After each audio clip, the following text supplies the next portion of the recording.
Welcome to Putting a Barrier to Desire, Discourses from Así Hablaba Quetzalcóatl. Thus spoke Quetzalcoatl, Part 1 of 2 on Words of Wisdom. Así Hablaba Quetzalcóatl, Thus spoke Quetzalcoatl, is a beautiful tale that offers upliftment to all truth seekers yearning for spiritual understanding. In this book, we follow the travels of the legendary Aztec god Quetzalcoatl, vegetarian, who is the story's enlightened master. In his offering of discourses to earnest seekers, we see that Quetzalcoatl highlights the importance of the inward journey. Transcending both time and space, this journey connects us with the inner heavenly light and music. Thus, the words from Así Hablaba Quetzalcóatl illuminate one's spiritual endeavors with profound truth.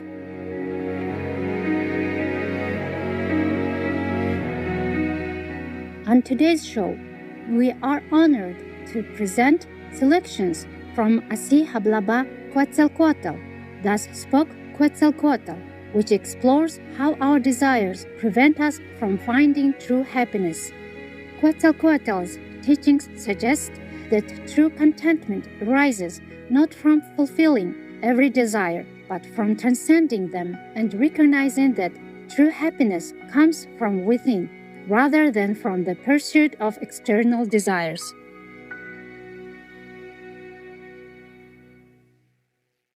Putting a barrier to desire. And he was saying, when I want something, my wish moves. Desire brings possession, taken by the hand, and possession creates compromises, and compromises tie up inside and outside. If the hand of life doesn't give us what we wish for, we are unhappy. If it gives us what we wish for, we are happy, but we turn to wishing with more energy. Few are the wise who know how to stop and build a barrier to desire. They are the ones who are above happiness and unhappiness. They are the ones who walk without walking and who flow without obstacles. They are like a river, like the flowers, like the birds. Do they wish for something by any chance? And due to this, don't they have already everything? Few, very few, are those who do without doing. They don't need anything because they have everything, and that one is the satisfaction of all needs.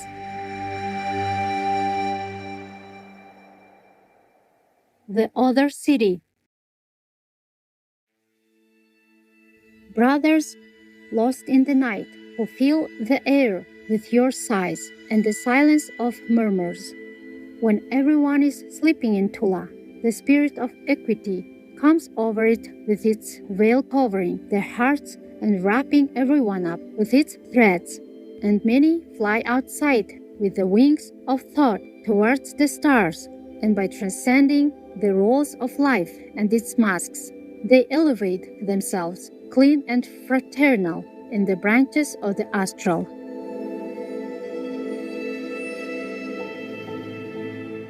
Then the streets which come into life are others, as well as the squares. Not even the swallows in their journeys have seen it, nor the bats have touched it. Not even the Tepeji river, elevating its purest drop of water, quenches its thirst or irrigates its fields. The trees are of a clean and palpitating green, and the flowers life cheering up and becoming happy with the environment. And men go dressed in their thoughts, and they just look at each other to speak. But many want to enter that city and are unable to because their dresses are dirty. Then they say, I will return down to wash, and after that I will come up. Nevertheless, when they wake up, they forget completely about it. The physical world has many life levels, the same as this one has other dimensions. Purity and innocence will be our passport. Perhaps you will make up your mind soon in order to consciously travel without fearing to sleep. Our mutual Father. Our mutual Father, who comes in the wind of the mountains, who makes our hearts vibrate to keep you and later escape in words. Blessed be your wings, because everything you touch flies towards you. Make us also flutter towards your glory, because only in you dwell harmony, joy, peace, and light. Happy are those who make you theirs, because you enter into them and turn their dwellings into paradise, where the birds of heaven settle, and those of the earth and of the waters, and everything which is born looking for you. Because what are feet for if not to walk the paths until we find you? What are hands for if not to grow wings towards you? Our Father, who art in heaven, hallowed be thy name. Thy kingdom come, thy will be done, as in heaven, so in earth. Give us day by day our daily bread, and forgive us our trespasses, as we forgive those who trespass against us. Lead us not into temptation, but deliver us from evil. The new earth. And he was thus saying, Brothers, keep on looking for yourselves this night, which illuminates itself with unbalance, and gets drunk on aberrations. Keep on looking for yourselves in this illusion where acts group together and shoot themselves to collide and hurt. Keep on meditating towards the inside, and little by little you will see the brightness of the new day, because that day will be born within you, and that day will fill up the earth. Yesterday was only a sketch. Today is a promise, and tomorrow will become a reality. Tomorrow is very close. Nevertheless, the labor pains of tomorrow are and will be very hard. But don't be afraid. They are the pains of the good news. I have held in my arms the new earth. I have pressed it against my heart and have kissed it on the forehead. Someday, when we stop to talk about our journey, I will tell you how it was. Now we must prepare everything for its arrival. Peace and love in all beings. Time has passed. Reality is already here. Paradise is on earth. The doors of eternity are open. Now, search and you will find. Worthy of understanding.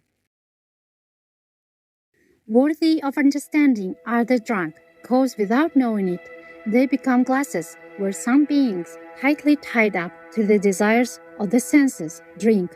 Worthy of understanding are the avaricious, because they are trying to put together what they wasted at another time. Worthy of understanding are the drug addicts, because they want to find a world which their elders couldn't offer to them, and are trying to escape from this jail, but through wrong ways. Worthy of understanding are the foul-mouthed, because in each face they see an enemy, and in each voice a censure.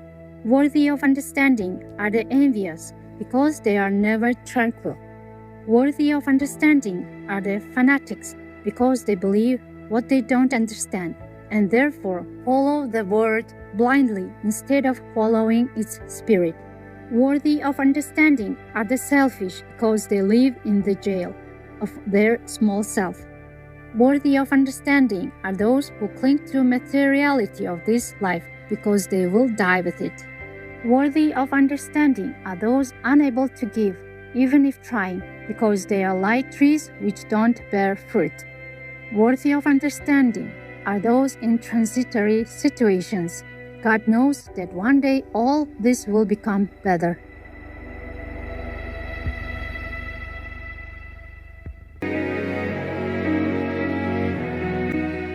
On today's show, we will continue discovering more about the teachings of Quetzalcóatl, vegetarian, who emphasizes that by prioritizing understanding over self-interest, we cultivate compassion and a willingness to support others on their journey.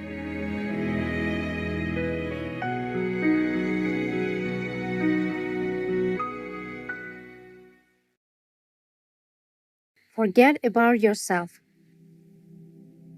And Quetzalcoatl came one day towards the group of people who was with Quetzalcoatl and said, "Brothers, I come to you because I wish to know a little more about the what for of existence." And he answered him, "Open your eyes well, and life itself will take care of showing you that what for." But Quetzalcoatl insisted by saying, "You know well that there are steps which must be taken. I know the Master dwells within us, but in order to call him to the awakening, it is necessary to find another Master outside. I have come so that you may tell me what must I do." And he said to him, "I can only wake up within you when you have forgotten about yourself." "And what must I do in order to forget about myself?" said Quetzalcoatl with sadness. "To transcend your personality entirely, because it is what separates you from your brothers of the world. Defeat your mind, because in it you feel selfish. Kill all fear and all doubt. Then you will see and feel that you are overflowing and enlarging like a wave over water, and that you expand and enlarge, breaking up the niggardly molds of ignorance and the limited forms of your body. And you must know that by doing all this, you are not coming to me, but to yourself. And by doing so, you are making evolution in yourself, and their love within the same love. Brother, may my humble stillness help you contemplate yourself in my waters and be able to know yourself.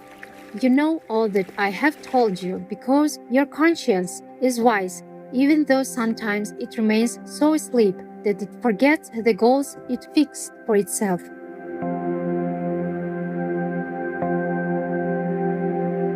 And Quetzalcoatl went away sad, because an inner conflict was born in him.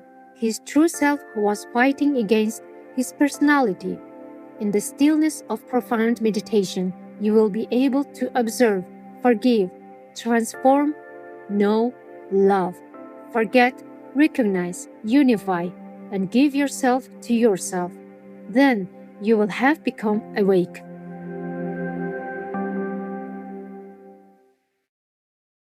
The wise man. They were all gathered together when he raised his eyes and looked up to the horizon.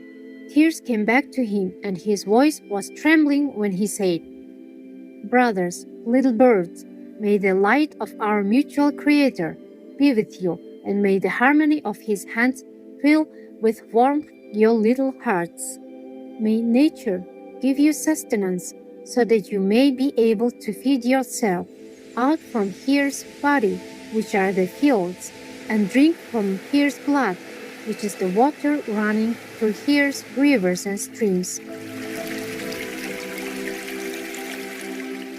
May you sacrifice along with the sacrifice of all those who are also your brothers but don't know the fields, or the streams, or the flowers, because man's hand keeps them in a cage.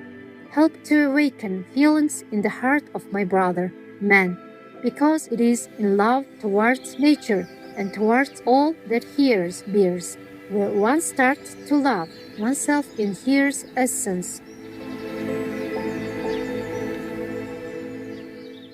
How many are the ones who don't notice you due to your small size, or the ones who don't take your example because you are small, or who make a commerce out of your lives. And the little bird came down from heaven and settling on his shoulder was thus saying in the language of birds, "Brothers, when our mutual brother, the sun, rises at the horizon, it announces the day to all of us, and when it goes down, it announces the night to all of us. When the water of rain comes, it brings joy to all of us, and when the droughts dry up the fields, they turn all of us to sadness. And yet you think that the sun rises for you, and that our sisters, the clouds, just come to visit you. What is it that you have inside and hurts your heart, filling you with violence and making you vent your anger against everything which rests in the harmony and peace of our nature home? We don't understand you, and nevertheless, every morning when our mutual sister, the dawn, dresses up the field with its silken rose dress, we silently elevate our little eyes towards heaven and ask our mutual Creator for calmness to come into your heart, and that once again love may brighten your eyes and joy may be in your hearts. That with wisdom you may take care of us, who are smaller than you in evolution, but nevertheless are not less close than you are from the heart of our beloved mutual Creator God. And having said all these things, he flew away towards the horizon. Look, said Quetzalcóatl, everything from the smallest to the biggest has its equilibrium in the universe. Only the wise man knows this equilibrium and keeps it. The ignorant accumulates knowledge in order to destroy it, not knowing that by destroying it, he is destroying himself. But he has to learn this way. And indeed, I tell you that all those who destroy life, sooner or later, will come back to give it. Master, brother little bird, I am hurt by your pain, and because others don't feel it.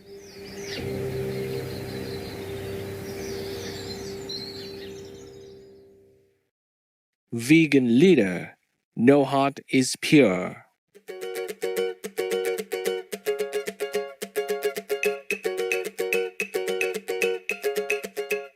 Cherished viewers, thank you for spending time with us today. For words of wisdom,